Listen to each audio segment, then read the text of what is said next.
कहानी लालची बहू। एक समय की बात है, एक छोटे से गांव में राम और सीता नाम के कपल रहते थे। उनका एक अर्जुन नाम का बेटा था, जिसकी शादी रिया नाम की लड़की से हुई थी। राम और सीता कड़ी मेहनत करते थे और अपने बुढ़ापे के लिए पैसे बचाते थे। रिया बहुत लालची लड़की थी और हमेशा अपने लिए और चीजें चाहती थी। जैसे जैसे साल बीतता गया, रिया का लालच और बढ़ता गया। वह अपने पास रखे चीजों से कभी संतुष्ट नहीं रहती थी। वह हमेशा अपने सास-ससुर से महंगे तोहफे मांगा करती थी और उनके बचाए हुए पैसों में से भी कुछ हिस्सा अपने लिए मांगती थी। राम और सीता बहुत ही अच्छे पेरेंट्स थे, इसलिए उसकी सारी जरूरतों को पूरा करते थे ताकि परिवार में शांति बनी रहे। वह अपने पति अर्जुन के ऊपर भी दबाव डालती थी कि वह अपने माँ बाप से पैसे और संपत्ति मांगे। वह बहुत ज्यादा संपत्ति इकट्ठा करना चाहती थी, बिना किसी मेहनत के। एक दिन राम और सीता ने यह फैसला लिया कि वह रिया को सबक सिखाएंगे। वह उसे बुलाते हैं और बोलते हैं कि बेटा, हमें तुमसे कुछ जरूरी बातें करनी है। हमने यह फैसला लिया है कि हम अपनी जायदाद का कुछ हिस्सा अपने बच्चों में बांटेंगे और उसका कुछ हिस्सा तुम्हें भी देना चाहते हैं। रिया खुशी से झूम उठती है, क्योंकि वह हमेशा से यही चाहती थी। लेकिन राम और सीता के मन में कुछ और ही चल रहा था। उन्होंने एक पत्थरों से भरा हुआ बैग उसे दे दिया और बोला, बेटी, यह तुम्हारे हिस्से की संपत्ति है। रिया उस बैग को देखकर गुस्सा हो गई। उसने उस पत्थर से भरे हुए बैग को जमीन पर फेंका और जोर से चिल्लाते हुए बोली कि मेरी मजाक उड़ाने की तुम्हारी हिम्मत कैसे हुई? मुझे पैसे चाहिए, ये पत्थर नहीं। राम और सीता ने शांत तरीके से उसे समझाया और बोले, रिया, सच्ची संपत्ति सिर्फ पैसे और चीजों के बारे में नहीं है। यह प्यार, दया और जो कुछ भी तुम्हारे पास है, उसके लिए आभारी होने के बारे में है। हमने हमेशा तुमसे प्यार किया है और तुम्हारी देखभाल की है, और यह पैसों से भी अधिक कीमती है। रिया को एहसास हुआ कि वह लालच में कितनी अंधी हो गई थी। उसको अपने किए गए बर्ताव के लिए पछतावा होने लगता है। उसने अपने सास और ससुर से माफी मांगी और अपने तरीके बदलने का वादा किया। उस दिन के बाद से उसमें बदलाव आया और वह एक अच्छी बहू बन गई। रिया के बदलाव की बात पूरे गांव में फैल गई और सभी ने एक बेहतर इंसान बनने के लिए उसकी प्रशंसा की। रिया अपने परिवार का ख्याल रखते हुए और उनके बीच मिले प्यार के लिए आभारी होकर हमेशा खुश रहने लगी। सच्चा धन प्यार, दया और जो हमारे पास है, उसके लिए आभारी होने से आता है, न कि हमेशा और अधिक चीजों की चाह रखने से। दूसरी कहानी, जादुई साड़ी। एक बार की बात है, एक छोटे से गांव में अनाया नाम की एक महिला रहती थी। वह एक दयालु और अच्छी इंसान थी, जो हमेशा अपने और अपने परिवार के लिए अच्छी चीजें चाहती थी।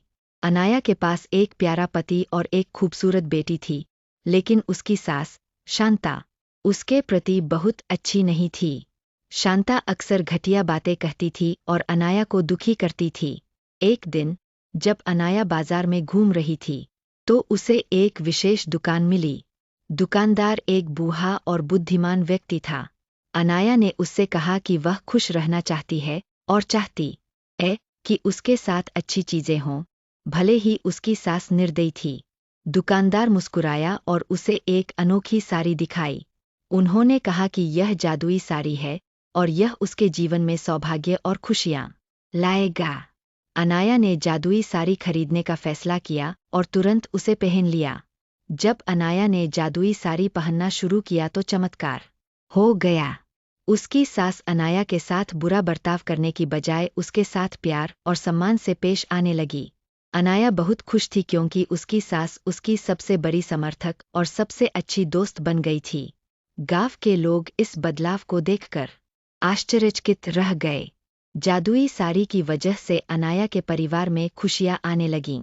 गांव बहुत अच्छी जगह बन गया और अनाया का पति सफल हो गया। उनका घर हमेशा प्यार से भरा रहता था और सभी का आपस में मेलजोल रहता था। अनाया की बेटी एक प्यारे और देखभाल करने वाले घर में बड़ी हुई और वह बहुत खुश थी। जादुई साड़ी की कहानी दूर दूर तक फैल गई और लोगों को दया और क्षमा का महत्व सिखाया।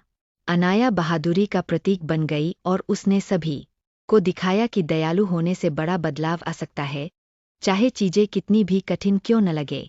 और इस तरह जादुई साड़ी के साथ मिलने वाली अच्छी चीजों का आनंद लेते हुए गांव हमेशा खुशहाल रहने लगा।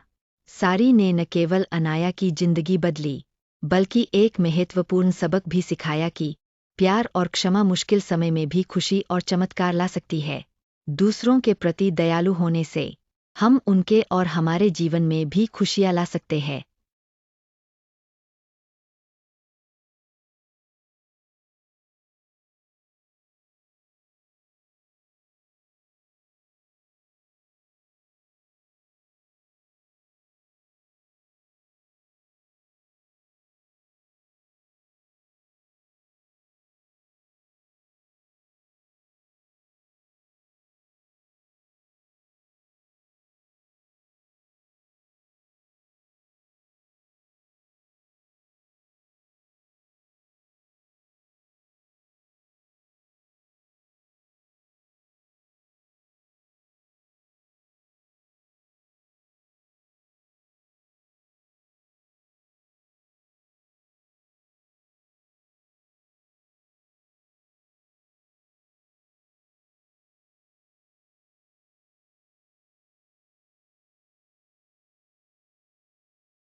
तीसरी कहानी, लालची राजा।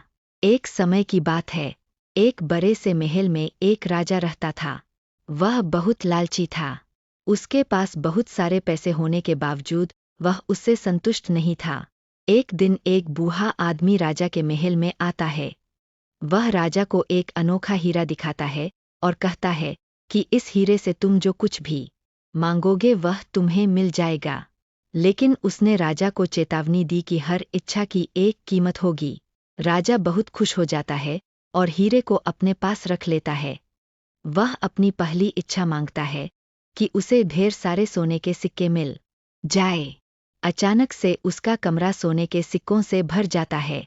लेकिन राजा इतने में भी संतुष्ट नहीं होता है, उसे और सोना चाहिए होता है। वह और इच्छा मांगता है कि उसे गहने, जमीन और खजाने चाहिए। उसे वह सब भी मिल जाता है। जैसे जैसे राजा का लालच बढ़ता जा रहा था, वैसे वैसे उसके राज्य के लोगों को भुगतना पड़ रहा था। वह सब गरीब हो गए। उनकी जमीन बंजर हो गई, क्योंकि हीरे से मांगी गई इच्छाओं की कीमत उसके राज्य के लोगों को चुकाना पड़ रहा था। लोग गिड़गिड़ाते रहे राजा के सामने कि वह रुक जाए, लेकिन राजा ने उनकी एक न सुनी। एक रात जब राजा सो रहा था, तब उनके पिताजी सपने में आते हैं और बोलते हैं कि यह लालच उन सब चीजों को बर्बाद कर देगा जिनसे तुम प्यार करते हो। राजा की नींद खुलती है और उसे अपनी गलती का एहसास होता है। राजा ने सभी लोगों को एक साथ बुलाया और अपने आप को बदलने का वादा किया। उसने अपने धन का उपयोग लोगों की मदद करने और राज्य को बेहतर बनाने के लिए किया। राज्य फिर से सुखी और समृद्ध हो गया। उस दिन से राजा ने सीखा कि लालची होने से केवल दुख मिलता है, लेकिन दयालु होने और दूसरों की मदद करने से सभी को खुशी मिलती है। लालच दुख और विनाश ला सकता है, जबकि दया और निस्वार्थता सुख और समृद्धि लाती है। चौथी कहानी, जादुई संतरा। एक समय की बात है, एक गांव में सोनू नाम का एक छोटा सा लड़का रहता था। उसे घूमने फिरने का और नई चीजें जानने का बड़ा शौक था। एक दिन जब वह जंगल में घूम रहा था, तो उसे एक संतरे का जादुई पेड़ दिखाई देता है।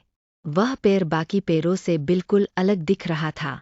जब सोनू एक संतरे को चखता है, तो उसे अपने अंदर भरपूर ऊर्जा महसूस होती है और उसका दिमाग पहले से बहुत तेज हो जाता है।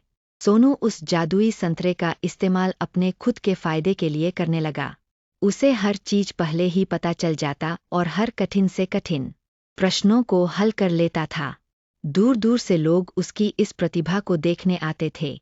जैसे जैसे समय बीतता गया, सोनू की शक्तियां कम होती गई। पेड़ पर संतरों की चमक भी कम हो रही थी और धीरे धीरे उनकी भी शक्तियां खत्म होने लगी थी। जल्दी ही सोनू को यह एहसास होता है कि वह अपनी खुद की प्रतिभा को नज़रअंदाज करते हुए जादुई संतरे की शक्ति पर बहुत ज्यादा निर्भर हो गया है। सोनू को अपनी गलतियों का एहसास होता है और वह जादुई संतरे के पेड़ के पास वापस जाता है। वह अपने लालची स्वभाव के लिए माफी मांगता है और वादा करता है कि अपनी काबिलियत का उपयोग वह अच्छे कामों के लिए करेगा। फिर अचानक से पेड़ के बचे हुए संतरों में वापस चमक आ जाती है। उस दिन के बाद से सोनू यह समझ गया कि असली शक्ति हमारे अंदर ही होती है और हम अपनी खुद की कौशल और प्रतिभा का इस्तेमाल करके ही दुनिया में बदलाव और खुशी ला सकते हैं। हमें सफलता प्राप्त करने के लिए किसी जादू या शक्ति के बाहरी स्रोतों पर निर्भर नहीं रहना चाहिए, बल्कि हमें अपनी क्षमताओं को बढ़ाने पर ध्यान देना चाहिए और उनका उपयोग करके दुनिया में सकारात्मक बदलाव लाना चाहिए। 5वीं कहानी, लालची दूध वाला। एक समय की बात है। एक छोटे से गांव में रवि नाम का एक दूधवाला रहता था। वह अपने लालची स्वभाव के लिए जाना जाता था। उसके पास एक गाय थी जो पूरे गांव में सबसे स्वादिष्ट और अधिक मात्रा में दूध देती थी। हर सुबह वह दूध निकालता और गांव के लोगों तक पहुंचाता था। एक दिन रवि को यह एहसास हुआ कि गांव वालों को उसके गाय का दूध बहुत पसंद आ रहा है। इस बात से उसे बहुत खुशी होती है और उसके लालची दिमाग में एक उपाय आता है। वह सोचता है कि अगर मैं दूध में पानी मिला दूं तो अपना मुनाफा बढ़ा सकता हूं और किसी को पता भी नहीं चलेगा। उस दिन के बाद से रवि गांव वालों को दूध पहुंचाने से पहले उसमें पानी मिला देता था। उसे लगने लगा था कि वह बहुत चालाक हो गया है और उसके इस काम के बारे में किसी को नहीं पता चलेगा। फिर भी गांव वालों को दूध के स्वाद में बदलाव नजर आता है, क्योंकि उसका स्वाद अब पहले जैसा नहीं था। जल्द ही रवि के दूध में पानी मिलाने की खबर पूरे गांव में फैल जाती है। लोग शिकायत करने लगते हैं और उसके दूध का बहिष्कार करते हैं। लोगों को बहुत गुस्सा आता है, क्योंकि उन्हें लगता है कि उन्होंने जिस पर भरोसा किया उसी ने उनके साथ धोखा किया है। रवि के गलत काम की वजह से उसका धंधा नीचे गिरने लगता है। उसे अपनी गलती का एहसास होता है, लेकिन अब बहुत देर हो चुकी थी। उसकी गांव वालों की नज़र में जो इज्जत थी वह खत्म हो चुकी थी। गांव वाले अब उस पर भरोसा नहीं कर सकते थे और उसका दूध लेने से मना करने लगे। अपने किए पर शर्मिंदा होकर रवि ने फैसला किया कि वह अपने काम करने के तरीके बदलेगा। उसने कसम खा ली कि वह एक ईमानदार व्यापारी बनेगा और गांव वालों का भरोसा वापस जीतेगा। रवि ने फिर से गांव वालों को शुद्ध और बिना मिलावट के दूध देना शुरू कर दिया। धीरे धीरे गांव वालों को रवि के काम करने के तरीके में बदलाव नजर आया और उसकी तारीफ करने लगे। उन्होंने उसे माफ कर दिया और फिर से उससे दूध लेना शुरू कर दिया। रवि ने ईमानदारी के महत्व और लालच के परिणामों के बारे में एक जरूरी सबक सीखा। उस दिन के बाद से रवि एक ईमानदार दूधवाले के नाम से जाना जाने लगा। उसे उसकी खोई हुई इज्जत और गांव वालों का भरोसा वापस मिल गया। उसका धंधा फिर से चलने लगा। उसे समझ आ गया कि असली सफलता ईमानदार होने और ईमानदारी से दूसरों की सेवा करने से आती है।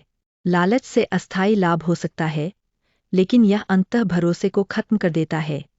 हालांकि ईमानदारी और निष्ठा लंबे समय तक चलने वाली सफलता और सम्मान की कुंजी है।